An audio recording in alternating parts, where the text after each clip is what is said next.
আব্বু বাড়িতে যাইতেছিলাম তারা কোনো ইনফরমেশন পায় আমার সামনে এবং মামুন বাহিনীর লোকজন মিলে আমার বাবাকে আমার সামনে নৃশংসভাবে খুবই হত্যা করে।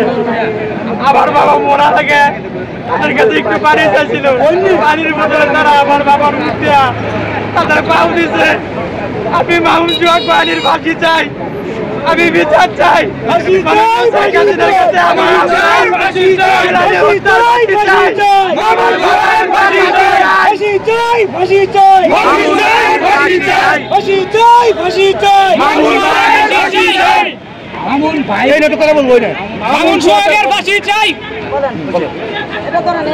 আমারে অনেক হুমকি তারা দিতেছে,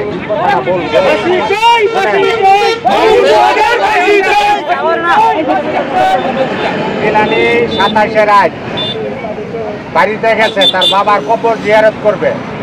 কবর জিয়ারত করিয়া খবর শুনছে যে বলে বাড়ির টিপ খুলে পরে বাড়িতে গেছে, যায়া দেয়া পরে আতন বাজারে আসছে।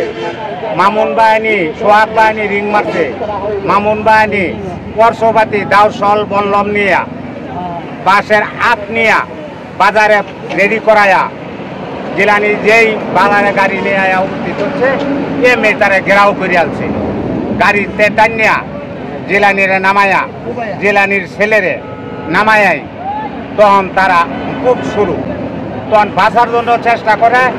একজনের কাছ থেকে পারাপারি করার পরে গাড়িতে যখন নামায় হাত থেকে টান্দা নেয়া 3 জনের সিন করে দিছে।